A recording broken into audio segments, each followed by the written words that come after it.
Hidupmu berharga, tapi harga itu bisa habis jika kamu meletakkan kepercayaan di tangan yang salah. Mentalmu bisa tergerus bukan karena musuh, tapi karena orang yang kamu sebut teman. Mereka tersenyum padamu, tapi diam-diam menggerogoti jiwamu pelan-pelan, seperti rayap memakan pondasi rumah tanpa suara.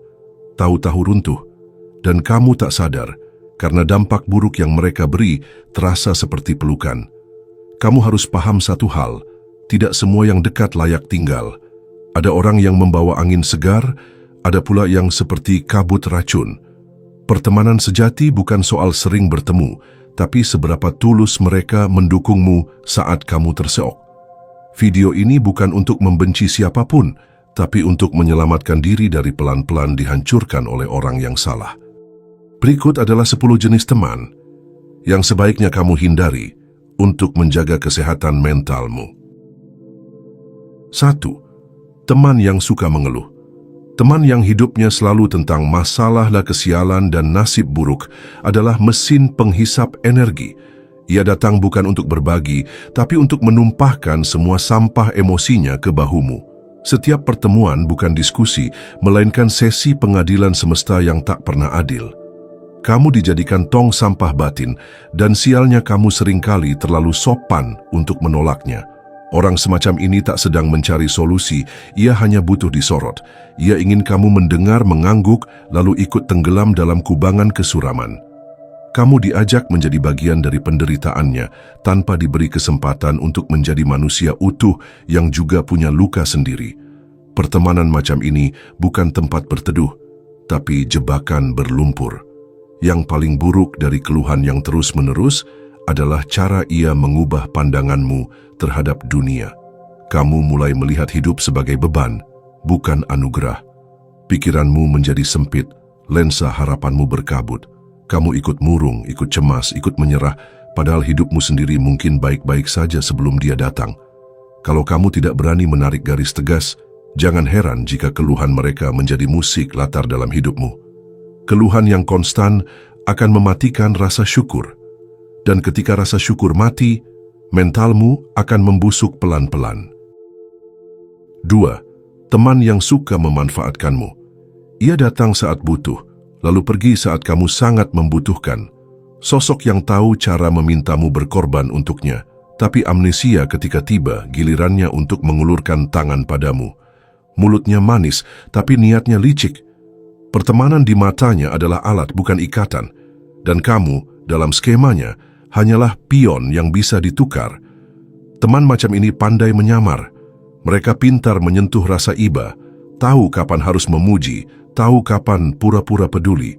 Tapi ujung dari semua itu selalu bermuara pada satu hal, yaitu kepentingannya sendiri.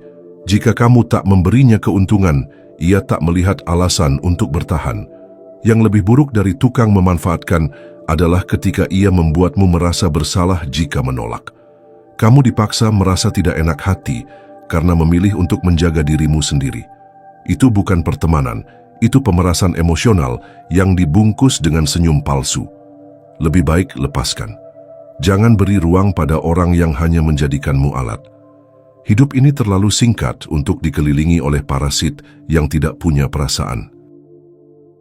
3. Teman yang pemberontak. Teman jenis ini awalnya seperti magnet, penuh ide liar, menarik, tampak berani, dan anti-aturan. Kamu terpukau oleh keberaniannya melawan arus, oleh cara bicaranya yang lantang, dan ketidaksukaannya pada aturan-aturan umum yang membelenggu. Bersamanya terasa seperti bebas dari rutinitas. Kamu merasa tertantang, bahkan merasa hidupmu jadi lebih hidup. Hidup terasa jadi penuh kejutan, tapi waktu akan membuktikan bahwa keberaniannya bukanlah kebebasan, melainkan kekacauan. Kamu akan sadar bahwa keberanian itu cuman kedok untuk menutupi kegagalan, berdamai dengan realitas. Seseorang yang terus-menerus melawan aturan bukan berarti pemberani. Kadang itu cuman bentuk frustasi yang dibungkus dengan narasi heroik. Mereka tidak sedang berjuang untuk kebenaran. Mereka cuma ingin kabur dari tanggung jawab.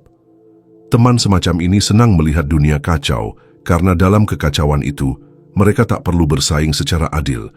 Mereka meremehkan nilai, menghina keteraturan, dan menertawakan kedewasaan. Masalahnya bukan pada ketidakpatuhannya, tapi pada cara ia menyeretmu ke dalam gelombang itu. Kamu diajak menyepelekan batas, melewati norma, dan merasa keren karena berbeda. Tapi tak ada yang keren dari keterpurukan. Kamu bisa ikut hancur hanya karena terlalu sering berada dalam orbitnya. Ia bukan mengajakmu melangkah lebih tinggi, ia membujukmu untuk turun level agar ia tidak sendirian di dasar. Waspadalah pada mereka yang memamerkan kehancuran sebagai gaya hidup. Orang yang tak punya arah sering menutupi kekosongan hidupnya dengan gaya berisik dan perlawanan kosong. Berteman dengan yang seperti ini bukan hanya melelahkan, tapi bisa membuatmu kehilangan nilai, kehilangan nama baik, bahkan kehilangan masa depan. Jangan jadi korban dari seseorang yang belum selesai dengan dirinya sendiri. 4. Teman yang egois. Teman yang egois itu seperti rumah dengan pintu masuk tapi tanpa jalan keluar. Kamu masuk, memberi, mendengar, hadir, dan merawat, tapi tak pernah benar-benar dianggap ada. Segala sesuatu dalam hubungan itu hanya berputar di satu poros, dirinya, ceritanya, perasaannya, kebutuhannya, keinginannya. Kamu dijadikan latar belakang dari panggung besar yang dibangunnya sendiri, dan kamu diharapkan bertepuk tangan bahkan saat kamu sedang luka. Ia tak pernah benar-benar bertanya kabarmu dan jikapun ia, itu hanya formalitas kosong. Begitu kamu membuka mulut dia langsung memotong, lalu mengalihkan arah pembicaraan ke dirinya sendiri, seolah hidupmu hanya sekedar jeda dalam monolog panjang hidupnya. Ia hadir bukan untuk mendengarkan, tapi untuk didengar. Dan kamu pun lambat laun belajar untuk diam. Bukan karena rela, tapi karena percuma. Yang lebih beracun dari sifat egois itu adalah ketika ia menuntut pengertian tanpa pernah berusaha mengerti. Kamu harus selalu ada saat ia butuh, tapi ia selalu punya alasan saat kamu meminta hal yang sama. Kamu dituntut sabar, tapi tidak diberi ruang untuk protes. Kamu diminta dewasa, padahal kamu terus-menerus diperlakukan seperti pelayan dalam hubungan sepihak. Perlahan tapi pasti, kamu kehilangan keberanian untuk meminta. Kamu menjadi tidak enak hati. Bahkan kamu mulai merasa bahwa kebutuhanmu itu beban. Teman semacam ini tidak membesarkan jiwamu, malah mempersempit ruang tumbuhmu. Ia membuatmu ragu pada dirimu sendiri. Kamu mulai bertanya, apakah aku terlalu banyak menuntut? Apakah aku terlalu sensitif? Padahal bukan itu masalahnya. Masalahnya adalah kamu memberi kepada seseorang yang hanya tahu cara mengambil. Dan kalau kamu terus menuruti ego orang lain sambil mengorbankan dirimu sendiri, suatu hari nanti kamu akan meledak. Bukan karena benci, tapi karena terlalu lelah. 5. Teman yang suka mengkritik. Ada jenis teman yang menjadikan kritik sebagai hobi, tapi bukan untuk membangun, melainkan untuk mengkerdilkanmu. Ia selalu menemukan celah, bahkan di hal terkecil yang kamu lakukan. Seolah-olah hidupmu adalah skrip yang harus dinilainya, dan setiap pilihanmu adalah kesalahan yang layak diperolok. Ia senang menunjukkan bahwa kamu belum cukup pintar, belum cukup layak, belum cukup benar, dan sialnya, semua itu dibungkus dengan kalimat klise, "Aku cuma mau jujur." Orang semacam ini bukan sedang melatihmu untuk jadi lebih baik. Ia sedang memuaskan egonya dengan menjatuhkanmu sedikit demi sedikit. Ucapannya memang tak selalu lantang, tapi nadanya menyelipkan penghakiman. Ia mengoreksi caramu berpakaian, cara kamu berbicara, bahkan sampai pada cara kamu menjalani hidup, dengan kalimat menampar, nada menggurui, dan sikap meremehkan, tanpa diminta, tanpa etika. Ia merasa lebih tinggi, lebih tahu, lebih suci. Dan kamu di matanya adalah proyek gagal yang perlu ditunjuk, kesalahannya terus-menerus. Yang lebih busuk dari semua ini adalah manipulasi emosional yang ia lakukan. Ketika kamu mulai tersinggung atau mencoba membela diri, ia akan menyebutmu terlalu sensitif, terlalu manja, terlalu baperan. Padahal yang sedang kamu hadapi bukan kritik sehat, melainkan penghinaan terselubung. Kritik semacam ini seperti tetesan asam di atas batu harga dirimu, perlahan tapi pasti mengikis rasa percaya dirimu sampai habis. Kamu harus paham, kritik yang sehat datang dari niat baik dan disampaikan dengan cinta, bukan dengan ejekan atau sindiran. Jika seseorang terus-menerus mengkritikmu, tapi tak pernah benar-benar hadir saat kamu butuh dukungan, maka ia bukan teman, ia hanyalah cermin retak yang membuat bayanganmu terlihat buruk. Jangan beri ruang pada orang yang mengangkat dirinya dengan cara merendahkanmu. Diamkan atau jauhi orang seperti ini demi kesehatan mentalmu. 6. Teman yang suka bergosip. Ia tahu segalanya tentang semua orang, tapi tak ada satu pun yang disampaikan dengan hormat. Informasi baginya adalah bahan bakar untuk menyulut api. Ia tertawa di atas rusaknya reputasi orang lain dan merasa berkuasa setiap kali membuka aib yang bukan miliknya. Di matanya, mulut adalah senjata dan teman hanyalah bahan cerita. Orang yang gemar bergosip bukan hanya berbahaya untuk orang lain, tapi juga untukmu. Jika hari ini dia membicarakan orang lain bersamamu, besok dia pasti membicarakan kamu di belakangmu. Orang semacam ini tidak bisa dipercaya karena loyalitasnya hanya pada kesenangan menyebarkan kesalahan orang lain, tanpa peduli dengan aibnya sendiri. Berada di dekat tukang gosip lama-lama membuatmu ikut rusak. Kamu ikut terpapar racun prasangka, kehilangan empati pada manusia hanya karena sebuah cerita, dan mulai terbiasa membunuh karakter orang hanya demi jadi pusat perhatian. Gosip bukan sekedar kebiasaan buruk, tapi candu yang menggerogoti nurani. Jika kamu tak ingin jiwamu terkikis pelan-pelan oleh kata-kata yang sia-sia, jauhkan diri dari mereka yang memperlakukan aib orang lain sebagai hiburan. Lebih baik fokuskan diri pada hal-hal bermanfaat dan membuatmu bertumbuh. 7. Teman yang suka berkompetisi. Teman yang satu ini tak terang-terangan menunjukkan rasa irinya, tapi dia ingin selalu satu langkah lebih unggul darimu. Kamu membeli sepatu baru, dia pamer sepatu edisi terbatas. Kamu mendapat pencapaian baru, dia menunjukkan pencapaian yang lebih besar darimu. Kamu posting jalan-jalan, dia posting liburan ke tempat mahal. Tapi dia bungkus semua itu dengan kalimat sok tulus. Aku ikut senang loh.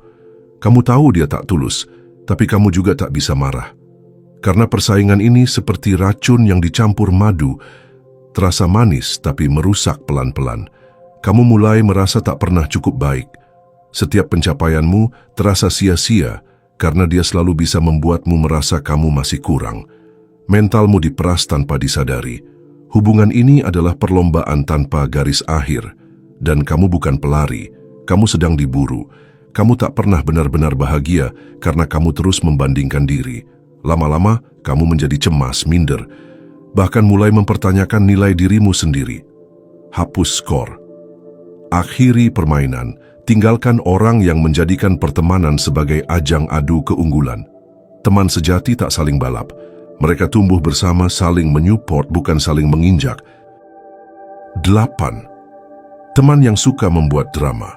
Teman yang gemar membuat drama adalah perusak kedamaian yang menyamar sebagai sahabat. Ia hadir membawa cerita, tetapi bukan cerita yang menghangatkan, melainkan ledakan-ledakan kecil yang terus diledakkan demi satu hal, perhatian.